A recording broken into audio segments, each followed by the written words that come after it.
כבני אדם, כל אחד מאיתנו מבקש להיטיב את איכות החיים שלו.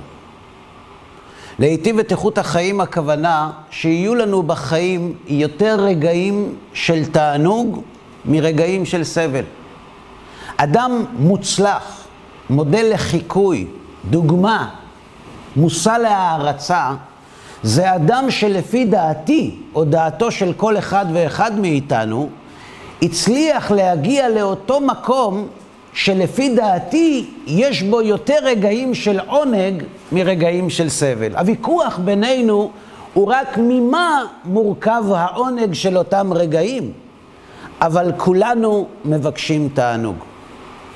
וכיוון שכולנו מבקשים תענוג, כולנו מומחים ויודעים שהתענוג מושג כאשר אנחנו ממלאים את חסרונותינו.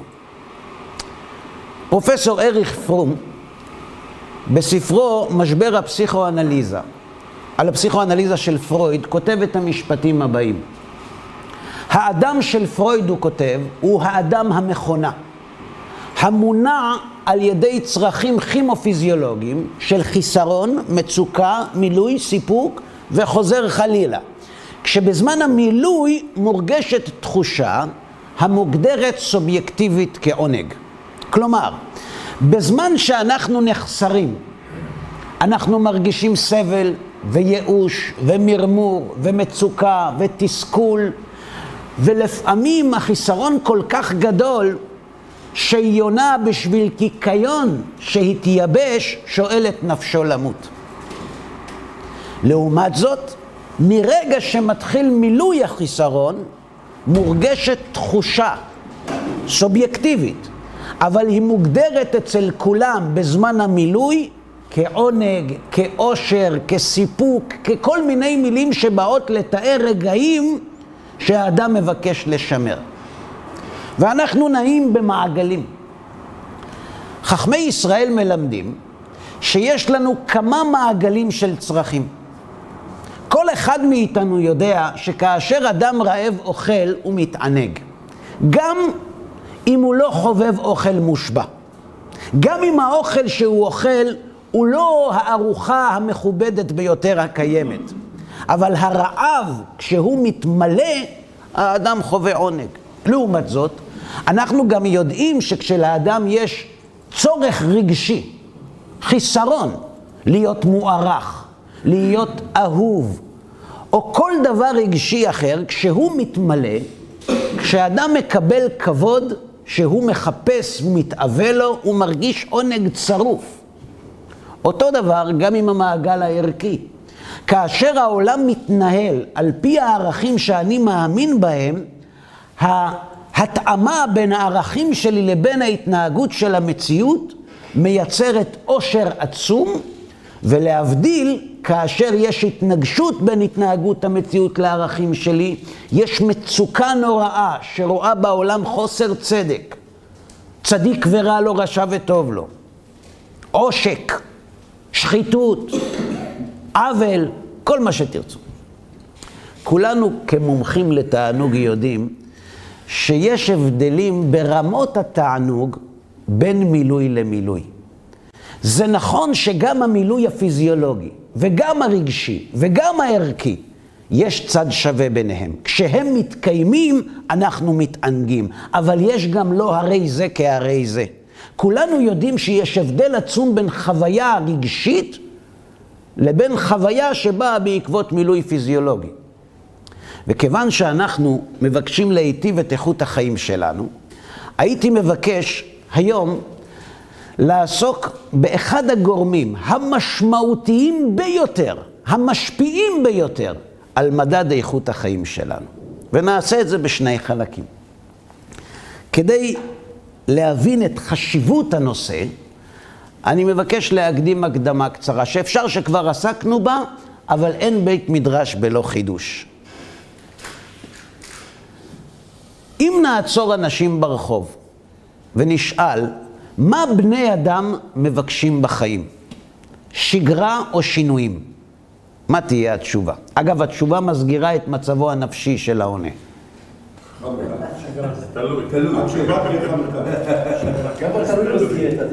תלוי. תלוי. תלוי זה תשובה מאוד מאוד לא צפויה מיהודים. תלוי.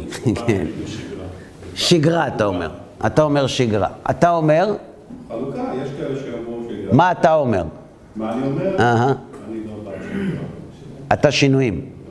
שינויים. שגרה טובה. שגרה טובה. עוד משהו? אם שייך יותר טוב, אז שינוי. ואם לא יכול להיות יותר טוב, אז תלוי. שאלה תלוי במה. בסדר. עכשיו, איך עושים שלום בין כל התשובות? שהרי כל אחד מדבר מניסיון חיים. וחז"ל כבר לימדו שאין החי מכחיש את החי. אם בן אדם אומר משהו שהוא חושב, הוא לא אומר את זה סתם, יש סיבה. ואנחנו מצווים להטיל שלום בין אדם לחברו. איך נעשה את זה? נעשה את זה על פי חוק שמלמד אותנו בעל הסולם עליו השלום. החוק הזה נקרא חוק ענף ושורש. מה הוא אומר? אם ניקח ילד ונראה לו, ילד שמעולם לא ראה צמחים, לא עלים, לא פרחים, לא דשא, לא גרעינים, מפה, מבני ברק, ילד מבני ברק, איך יראה צמחים? אלא אם כן בניינים הם חלק מן העולם של הצומח. בכל אופן, אנחנו נראה לו שורש וענף. ונשאל את הילד עם השכל הילדותי והדמיוני שלו, האם יש קשר ביניהם? אם הוא ילד חכם, הוא יגיד שלא. הם לא דומים. זה יבש וזה צעיר, זה מטפס וזה יורד לאדמה. איך משפחה? אם נרצה להוכיח לילד, בשכל של ילד, עם השורש והענף שיש לנו במשל, שיש ביניהם קשר משפחתי, כל מה שעלינו לעשות זה לקחת את הענף ולהבריך אותו באדמה. אם נעשה את זה מספיק נכון, לאט לאט הילד יגלה שהענף מחליף צבעים. הוא מפסיק להיות ענף, משיל מעליו את העלים שהן תולדות הענף, הוא מצמיח שורשים ונהיה שורש. ומכאן אומר בעל הסולם, הילד למד כמה דברים. א', אם הענף נהיה שורש, זה אומר שהוא יודע איך נהיים שורש. ושהמידע איך להיות שורש קיים בענף עוד כשהוא היה ענף. ומדוע כשהוא היה ענף הוא לא החליט ביום בהיר להיות שורש? כי הוא לא חזר לצור מחצבתו, לבית אביו מולידו. ברגע שהוא חזר לאדמה שממנה יצא, נתבטלה זהותו העצמית כענף, והוא שב להיות שורש. וזה יפה. אומר בעל הסולם, דע לך, שכמו שבעולם החומרי ישנם חוקים, שכל מי שמתנגש בהם, חוקי הטבע מענישים אותו בחומרה ללא כל התחשבות בכוונתו. כך גם החוקים הרוחניים. מי שמתנגש בהם נענש. לכן צריך להכיר את החוקיות הזאת. חוק ענף ושורש, אומר בעל הסולם, יכול ללמד אותנו המון על התנהגויות שונות של בני אדם, שאנחנו לא מבינים למה הם מתנהגים כך. לפעמים מישהו אומר לנו, שמעת, אתה מכיר את פלוני? בטח, חברים, שמעת מה הוא עשה כך וכך? אתה שואל את עצמך, זה לא יכול להיות. זה סותר את כל המידע שיש לי עליו. איך יכול להיות שבן אדם כזה מתנהג ככה? אם נבין את חוק ענף ושורש, יש סיכוי שנדע להבין התנהגויות שונות של בני אדם. למשל, הגאווה. מה מעניק לנו את הלגיטימיות לגאווה? התחושה של כל אחד מאיתנו. ומי שלא חושב כך, שלא יגיד זאת בקול, כי נדע שהוא משקר. כל אחד מאיתנו הוא אדם מיוחד. הוא מיוחד מבחינה גנטית. הוא מיוחד מבחינת המבנה האישיותי שלו. לא היה דוגמתו בעולם וגם לא יהיה. התחושה של הייחודיות הזאת מעניקה לנו את הגאווה. ולמה אנחנו מרגישים מיוחדים? מאיפה זה בא? אומרים המקובלים, זה מגיע מהקדוש ברוך הוא. כיוון שבאדם יש חלק אלוהי, החלק האלוהי הזה יש לו DNA של מיוחדות, כי כי אחד אלוהינו. ואם החלק הזה נמצא באדם, יש משהו באדם שזועק, אתה מיוחד, אתה ייחודי, אין כמוך בעולם, אחד יחיד ומיוחד. גם השאיפה שלנו לשלימות והעונג שלנו מהמצב הזה מגיע מהמצב האלוהי, שהקדוש ברוך הוא אין בו חיסרון. וכאשר יש באדם חיסרון, החלק האלוהי שבו במצוקה נוראה, כי הוא לא במגרש הביתי שלו. הוא מגיע ממקום שיש בו שלימות. ולכן האדם בלי מייסים בורח ממצב החיסרון אל מצב השלימות. חוק כנף ושורש מלמד עוד יסוד. אם יש באדם שני מרכיבים כפי שכתוב בתורה, וייצר השם אלוהים את האדם עפר מן האדמה, ויפח באפיו נשמת חיים, ויהי האדם לנפש חיה. מהיכן מגיע הגוף שלנו? מהאדמה. והנשמה. מאיזה כיס של הקדוש ברוך הוא מוציא את הנשמה? מאיפה היא מגיעה? הנשמה הזאת מאיפה היא מגיעה? אומרים המקובלים, הנשמה היא תולדה של אורו יתברך שמו. או במילים אחרות, אומר הזוהר, מן דנפח מדילי נפח. כלומר, הנשמה היא ההארה האלוהית בתוך האדם. כלומר, בכל אחד מאיתנו יש נשמת חיים שהיא כביכול חלק מן הבורא יתברך. רגע, זה גבוה מאוד פה עכשיו, אני מפחד ליפול. רגע, לא. אם בכל אחד מאיתנו יש גנים אלוהיים, אנחנו מרכבה לשכינה. אנחנו נשאים של גנים אלוהיים, ויש לזה ביטוי בהתנהגות היומיומית שלנו. האלוה יתברך ויתעלה הוא השורש, ואנחנו ענפים שלו. כלומר, הידע איך להיות ותחסרהו מעט מאלוהים, קיים בכל אחד מאיתנו. למה לא רואים את זה עלינו? כמו שלא רואים את זה על הענף, כי הוא לא בסביבה הטבעית של השורש. אבל אם היינו יכולים לקרוע מהאדם את הקליפה החומרית ועדיין לבוא איתו במגע, היינו רואים אלוה הקטן. כלומר, בכל אחד מאיתנו יש גנים אלוהיים. זו גם מעלה וזה גם מחייב. ההיכרות שלנו עם השורש ביחס לענף יכולה ללמד אותנו המון על ההתנהגויות שלנו. למשל, האלוה יתברך ויתעלה, הוא אין בו שינוי. האין שינוי באלוה נאמר בפינו היה הווה ויהיה, ראשון ואחרון, כל מיני מילים שבאות לתאר שהבורא יתברך ויתעלה הוא מחוץ למסגרת שאנחנו מכירים. וכיוון שבאלוה אין שינוי, כשהנשמה נכנסת למימד של הזמן והמקום, שבו התנועה והשינוי הם אבי אבות המציאות, היא מגיעה למגרש הלא ביתי שלה. היא במצוקה נוראה. חז"ל מתארים את התהליך הזה כאילו לוקחים מישהו וקולעים אותו בתוך גוף. ולכן הנשמה של האדם, שיש בה גנים של חוץ לזמן ומקום, שואפת לברוח, לצוף, עד כמה שאפשר אל מעל למים, כדי להידמות למצב הכי קרוב למקום שממנו היא באה. לכן הנשמה דוחפת את האדם כל חייו ליציבות, לקביעות ולשגרה. השגרה היא תולדה של חוק ענף ושורש. הנשמה דוחפת את האדם להיות מצוי הכי קרוב לתחת כנפי השכינה, כלומר למצב שאין בו שינוי. בעולם שלנו אין דבר כזה, אין שינוי.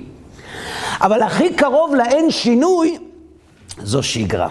כי שגרה, השינויים שבה כל כך קטנים שכמעט והם לא נראים בעין לא מקצועית. אז אם הנשמה מבקשת שגרה, מאיפה מגיע הצורך בשינוי?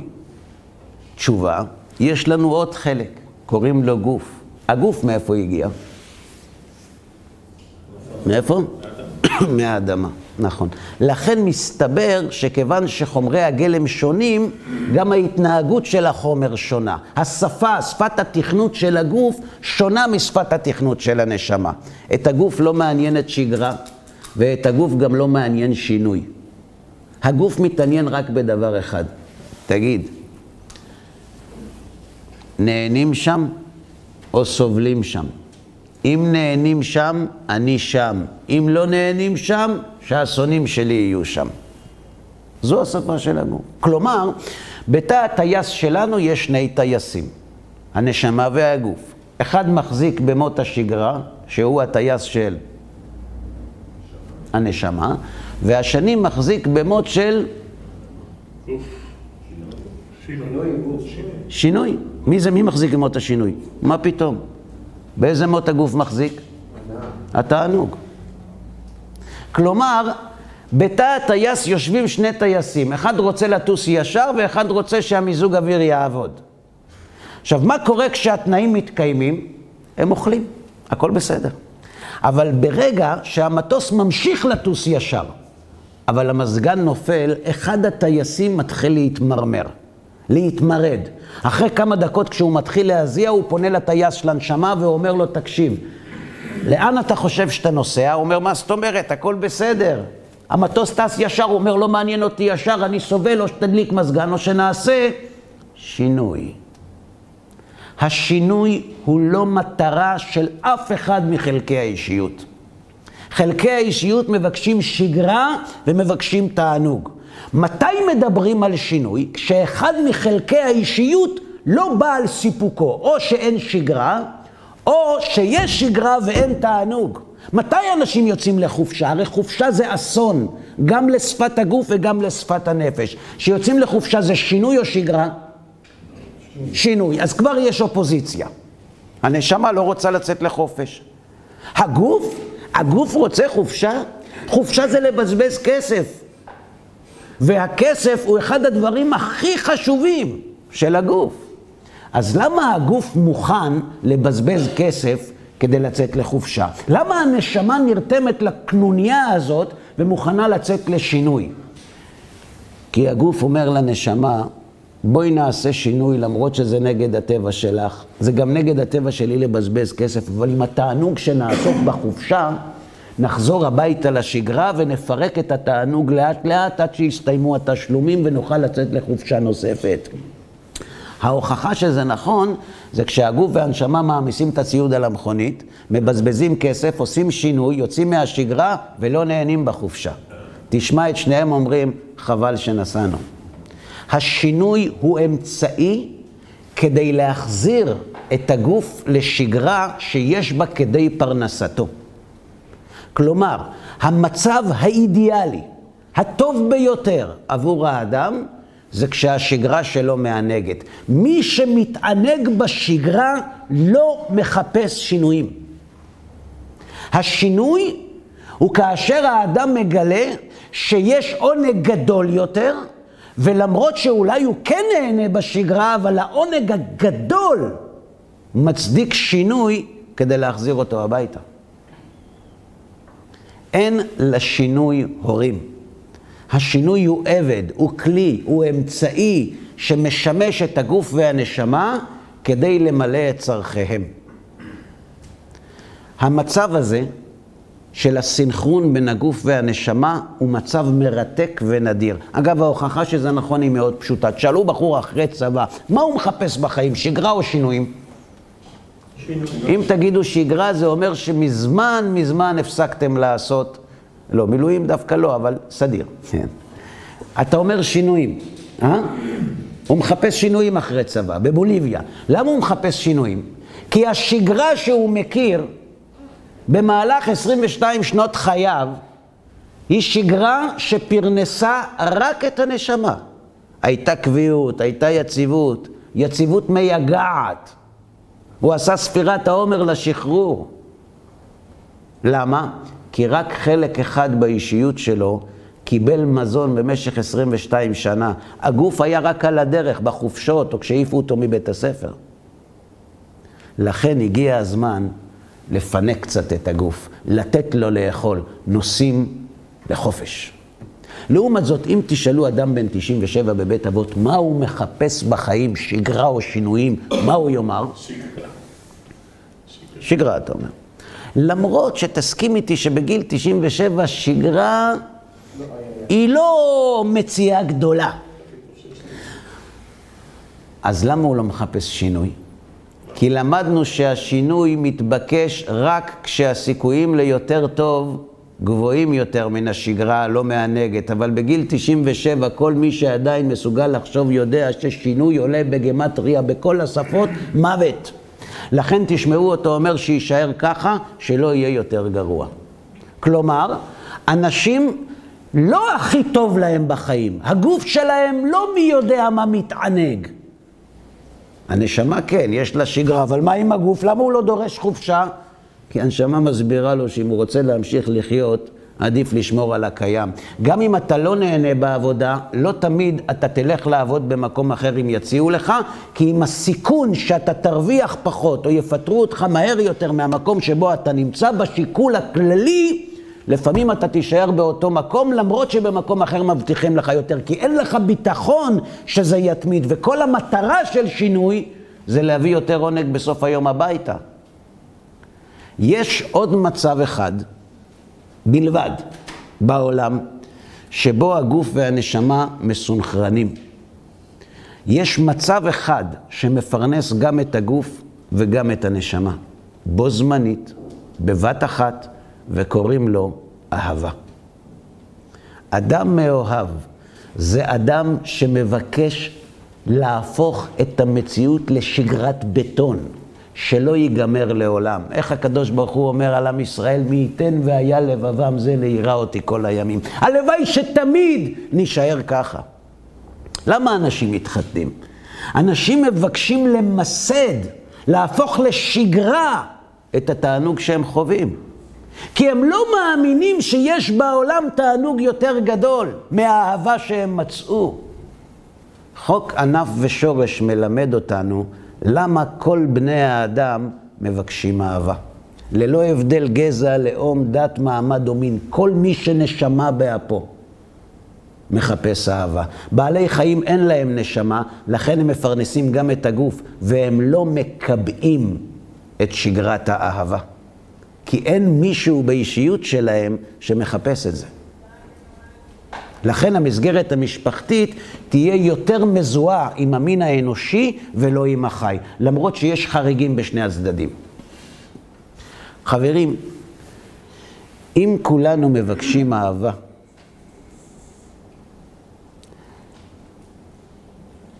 אולי כדאי לבדוק איך מוצאים אותה. כי האהבה זה אחד הגורמים הכי משפיעים על מנגנון איכות החיים שלנו. זה נכון שמילוי פיזיולוגי הוא טוב, ומילוי ערכי הוא טוב, הכל נכון. אבל תראו שמי שיש בו אהבה, כל החסרונות האחרים מתגמדים, לעומת התחושה העוצמתית שהוא חווה בזמן שהוא מאוהב. ולכן הוא גם מבקש לקבע אותה, ועד כאן החדשות הטובות. אפשר לשאול? יש לי פה איזושהי בעיה. כן, רק אחת? אחת. יופי. מתמשכת. כן, כן, זה לא מפחיד, העיקר אחת. הוא התחיל את ההרצאה בקטע של חוק ענף ושורש. כן. לאחר מכן דיבר כבודו על הנושא של הנשמה. תצמצם. אחר כך דיבר כבודו על הנושא של החומר, סיפוק החומר, סיפוק הנשמה, חוק ענף ושורש הגיע לאהבה. חסרים לי פה כל הנעלמים, לא ברור לי שסיפוק החומר וההנאה שבעקבותיו, לא הבנתי איך אתה מספק את הנשמה, מה הצרכים של הנשמה, ברור שיש לך חוסר. כן. מי, מהי? אני לא יודע מי. והאהבה, איך מלכדים ואיך צריך ומה זה בכלל. אנחנו הולכים לעסוק בזה. אוקיי. אנחנו הולכים לעסוק בזה. אני רק אומר שהצרכים של הגוף לא מפרנסים את הנשמה, הם מפרנסים את הגוף. והצרכים של הנשמה לא מפרנסים את הגוף, הם מפרנסים את הנשמה. ויש מצב אחד שקוראים אותו אהבה, שכשהוא מתקיים, הוא מפרנס בו זמנית את שניהם. תחת החופה, כולם שמחים. אתה יודע למה? כי זה אחד המצבים היחידים שגם היצר הטוב וגם היצר הרע מקבלים חלק. וכשאני מברך על התפוח, את מי אני מפרנס בדיוק? תלוי. למה אתה אוכל את התפוח? אתה מפרנס את הגוף וקצת את הנשמה, או הרבה את הנשמה וקצת את הגוף. אבל זה, אנחנו, תכף נראה, לאט לאט. קודם כל, אנחנו נמצאים בהבנה שכולנו מבקשים אהבה. אם יש מחלוקת על זה, אני מוכן לדון. אם לא, אני מבקש להתקדם לשלב הבא. כן, בבקשה. לא הסביר מה זאת אהבה. אנחנו הולכים להסביר. מיד. אוקיי, אז תשאיר את השאלה בצריך עיון. כן, אנחנו תכף נטפל בה. הנשמה לא רוצה שינוי. אדם שרוצה להתעלות רוחנית, זה לא נקרא שינוי? זה בגלל שהוא במצוקה. והצורך בעונג דוחף את הנשמה לשינוי. אבל בטבעה היא מתנגדת לשינוי. גם כשהגוף לא מקבל את שלו, הגוף מבקש שינוי והנשמה מסכימה. כאשר הנשמה לא מקבלת את חלקה, גם היא מבקשת שינוי ולפעמים הגוף יסכים. תרשו לי בבקשה להתקדם.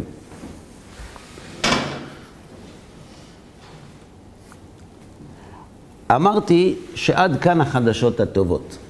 מדוע? כי המציאות מוכיחה שלמרות שכל בני האדם מבקשים אהבה, כמעט אף אחד לא מוצא. וגם אלה שמצאו יגידו לכם שהם לא ישנים בלילה, כי הם פוחדים שכשהם יקומו בבוקר זה יעבור להם. והשאלה היא למה? למה כמעט אף אחד לא? אגב, יש לי הוכחות לכך שכמעט אף אחד לא מוצא. א', אני לא יודע אם אתם כותבים שירים, כי יש כאלה שכותבים אבל מתביישים לגלות כי הם חושבים שזו חולשה. אבל כל מי שכותב שירים ידע לספר לנו שמשוררים כותבים בשירים שלהם בדרך כלל על מה שלא קיים במציאות, אבל לפי דעתם ראוי שיהיה קיים בה. הנתון השני אומר שהמילה הכי נפוצה בשירים היא אהבה, וזה אומר שהיא כנראה לא קיימת במציאות, ולכן היא מופיעה לרוב בשירים. הנתון השלישי אומר שאנשים לא צוחקים מבדיחות שעוסקות במציאות שהם לא מכירים, מסיבה פשוטה. למה אנחנו צוחקים? כי מישהו לקח את המציאות ובצורה גאונית עיוות אותה. עכשיו, אם אתה לא יודע איך המציאות נראית ישר כשיעוותו אותה, זה לא יצחיק. לכן, אם מספרים בדיחות על תרבויות שאנחנו לא מכירים, אנחנו לא נבין. זה הנתון השלישי. הנתון הרביעי אומר שהכי הרבה בדיחות יש על זוגיות, וכשמספרים אותם כולם צוחקים, ולכן יש סבירות גבוהה שאם תראו באוטובוס מישהו מסתכל על הוואטסאפ שלו וצוחק, זו בדיחה על זוגיות. אם זה מוכר לכולנו, מובן למה אנחנו צוחקים, אלא שאם זה מוכר לכולנו והאהבה נמצאת רק בשירים ואנחנו מבקשים אהבה, הסיכויים שלנו לא כל כך גדולים. והשאלה היא למה. אז יש שתי תשובות. תשובה אחת קלאסית, שלא מעט אנשים משתמשים בה בצורות שונות, אבל בגרסה הקיצונית שלה היא, עזוב אותך אהרון, מה זה בן אדם? לפעמים כשאתה קורא לבן אדם, לכלב בן אדם, אתה מעליב את הכלב. מה זה בן אדם? חתיכת אגואיסט, פרא אדם. זה מאוד מרגיז אותי. זה גם מעליב. קודם כל שידבר מהניסיון שלו. שלא ייקח את כולם יחד איתו לתהום. אני גם בן אדם. אני יותר גרוע מכלב. חוץ מזה אני נעלב בשביל השם יתברך. תראו לעצמכם שבן אדם בונה בית, עושה חנוכת בית, מביא את בעלי המקצוע, ואז מישהו אומר ליד הנגר לבעל הבית, תגיד, מי זה הנגר העקום שבנה לך את הבית? זה מעליב. זה בעצם אומר שאם הקדוש ברוך הוא היה מתייעץ איתנו במקום עם המלאכים לפני שהוא ברא את העולם, היו לנו כמה הצעות לשיפור המטבח. וזו יומרה. לי יש תשובה יותר פשוטה. אנשים לא מצליחים לאהוב למרות שיש להם היכולת, ולא בגלל שאין להם. הם לא יודעים איך. הם לא יודעים מה זה. ולכן הם לא מצליחים. יש בנו כישורים אדירים. היה ילד אחד, סיפרתי לכם פעם, היה ילד אחד בלונדון, שאמא שלו רצתה לגאול אותו מהגורל היהודי. והיא יעדה לו קריירה של כימאי מוצלח בבריטניה. אלא שיום אחד הגן היהודי קפץ לו, והוא הלך עם אמא שלו על מדרכות לונדון, וראה חנות כינורות, ואמר לה, כזה אני רוצה. וזה כזה מאוד יהודי כינור. אז היא אמרה, לא, לא. מה עושה ילד שאומרים לו לא? מתאזן על הרצפה. כן? ומתחיל לבכות ועם הרגליים. מה עושה אמא? קונה. ההבדל בין העדות זה רק כמה זמן זה לוקח. קונה. וככה העולם הרוויח את אחד מגדולי הכנרים בהיסטוריה של המין האנושי. אני לא אומר את שמו כי מבחינה יהודית לא צריך לומר. בכל מקרה, העולם הרוויח כנר עולמי והפסיד כימאי אפרפר ממעמד הביניים. עכשיו, תארו לעצמכם שאמא שלו לא הייתה איזו קלה דעת. הייתה עוברת קורס חינוך אדלריאני. וכשהוא היה נשכב לה על הרצפה, היא לא הייתה מתרגשת, נשכבת לידו, כפי שמלמדים היום. ובוכה יחד איתו, ומזדהה, ואמפתית אליו, ולא קונה. והייתה מנצחת אותו. העולם היה מרוויח כימאי אפרפר בין מעמד הביניים, ומפסיד מוזיקה שמימית, שאין לאדם יכולת להבין שהיא קיימת אם לא היה את האיש הזה. למה אסור לומר את שמו אבל? זה לא משנה. כולנו כנרים. בכל אחד מאיתנו, אומרים המקובלים, יש קומבינציה אישית ורוחנית ופיזיולוגית שלא ביקרה בעולם הזה ממות אדם הראשון ועד אחרית הימים. לכל אחד מאיתנו יש כישורים ויכולת להטביע חותם ייחודי שאף אחד לפניו וגם לא אחריו יצליחו לעשות כמותו. הסיבה שאנחנו לא עושים את זה, זה כי קנו לנו. זה כי לא עמדנו על זה, לא נלחמנו על זה, לא ניצלנו את זה, לא מיצינו את הכישורים האלה. לכן אנחנו לא מצליחים לאהוב. כי אנחנו לא יודעים איך עושים את זה. אני בא מבני ברק. בבני ברק אנשים לא מבינים באהבה. נכון? אבל אמרו לי שברמת גן מבינים. אולי יש מישהו שיכול להסביר לי איך מגדירים אהבה. כי אם אתה לא יודע להגדיר אהבה, היא לא תהיה שלך. אמר לי פעם הרב, הייתי בשיעור, בדרך כלל לא הייתי מבין, אבל הייתי מסתכל. זה גם חשוב, להסתכל, לראות את הרב. יום אחד חשבתי שהבנתי, ולא רק שהבנתי, יש לי גם שאלה על המהלך של הרב, ואם אני צודק, הכל אצלו מתמוטט, אז לא רציתי לעשות לו את זה ליד כולם, וחיכיתי לסוף השיעור. בסוף השיעור ניגשתי אליו, אמרתי לו, כבוד הרב, יש לי שאלה. הוא כל כך שמח שהדג הזה מתחיל לדבר, אז הוא אומר לי, כן בני, מה תשאל? אמרתי לו, הרב אמר כך וכך, ויש לי שאלה כזאת וכזאת. אז הוא הבין, והיום גם אני מבין שהוא הבין, שלא הבנתי כלום ממה שהוא אמר. אבל הוא לא רצה להעליב אותי. כי חוץ מזה שהוא היה גדול בתורה, הוא היה גם חכם בנפש האדם. ועד שהדג מדבר, אז הוא לא אמר לי, אתה מדבר שטויות. והוא לא אמר לי שהשאלה לא נכונה. הוא אומר, אני רוצה לתת לך מתנה. והוא אמר ככה, זה השעון שלי. אם אני נותן לך את השעון שלי, של מי השעון? אני אומר לו, של הרב. נכון. עכשיו נניח שאני אתן לך את השעון שלי, ואגיד לך, תחזיר לי את השעון שלי, ותגיד לי שאתה לא רוצה. של מי השעון? אני אומר לו, של הרב. הוא אומר, עכשיו כבר לא. לפי ההלכה, ולפי דיני הקניין, הרשות הפרטית של האדם קונה ומעידה על כל החפצים המטלטלים שנמצאים בתוכה, למי הם שייכים. כל מה שנמצא בתוך ביתי הוא שלי, אלא אם כן יוכח אחרת. המוציא מחברו, עליו הראיה. זה באשר למטלטלים. אני שואל ממך את מקסחת הדשא שלך, ואתה בא אליי ואומר לי, אהרון, סיימת עם המקסחה? אני אומר, כן, אז אולי תחזיר לי. זאת אומרת, מה הקשר בין זה שסיימתי לה להחזיר?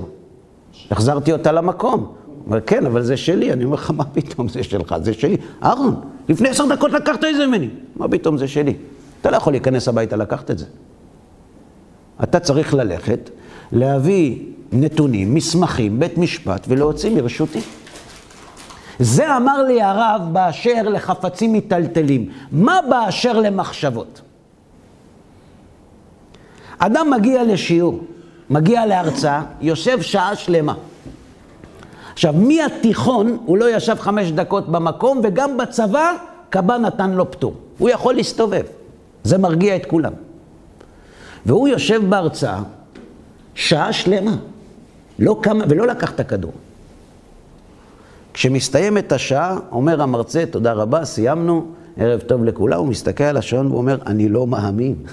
אשתי לא תאמין לי, אין מצב, אני ישבתי שעה, היה מרתק. אני אספר לאשתי, בטח תשאל אותי על מה הוא דיבר, אני אגיד לה. היה מדהים. דיבר על דברים חשובים, דיבורים. הוא לא זוכר כלום ממה שהמרצה אמר. עכשיו, זה לא שהוא ישן. אם הוא היה ישן, הוא היה קם מתוך שינה. אם הוא לא קם, סימן שהוא הקשיב והיה מעניין. שבן אדם מעניין לו, הוא מקשיב. אז איך הוא לא זוכר? הוא לא הכניס לרשותו את המידע. חפצים מטלטלים נקנים בקניין רשות. איך נקנות מחשבות? אמר לי הרב, בהגדרה. כשאתה יודע להגדיר מה למדת, קנית את זה. ואז הוא נתן לי עוד טיפ. הגדרה, כמה שהיא יותר קצרה, הסיכויים שהיא נכונה עולים. כי יש כאלה שמגדירים שיעור של שעה ב10 שעות. אז איך מגדירים אהבה? אנחנו הרי רוצים לקנות אותה, רוצים להכניס את הרגש הזה לרשותנו.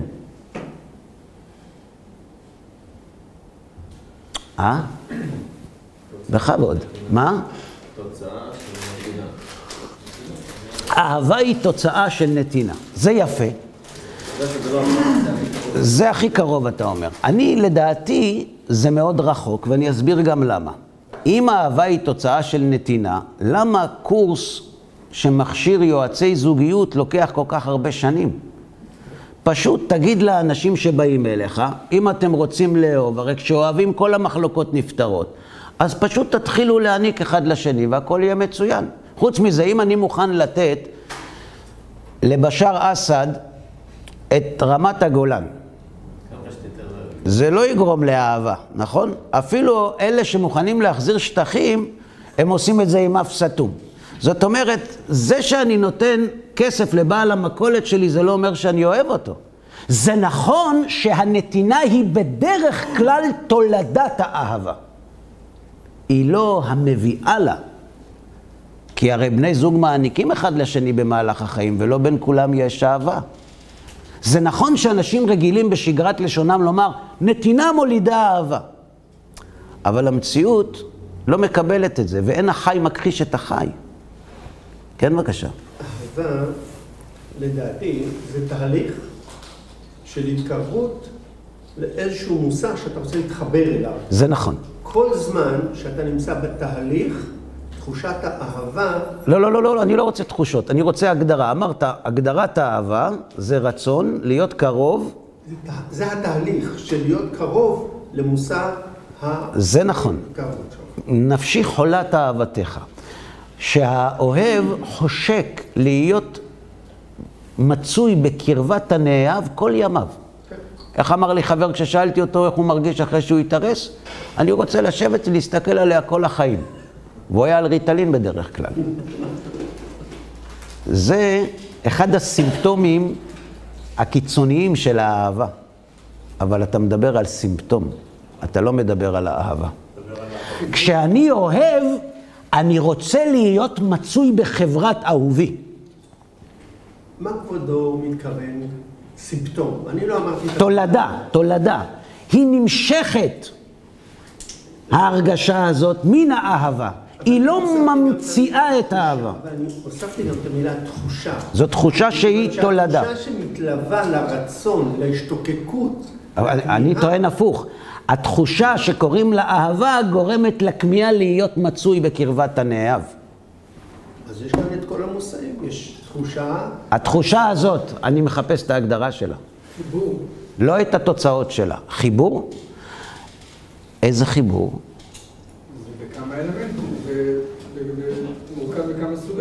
בחיבור. זה בעצם מה שהוא אומר.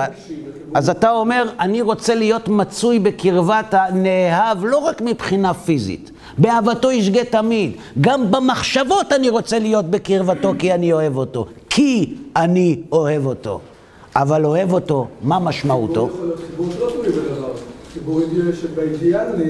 אתה אומר שהמניע לרצון להיות ליד יכול להיות תלוי בדבר ויכול להיות שלא. אבל הרצון הזה שנקרא אהבה, הרגש הזה, איך מגדירים אותו? חיבור. חיבור זה תולדה. כן, בבקשה. יש לי שלוש נקודות. הרב יגיד מה תולדה ומה מקור. אני, שני דברים. רק נחדד, אני מחפש הגדרה לאהבה. מתחלקת לשלוש נקודות? אתה מנסה שלוש. יש גם גלגל הצלה, בכבוד.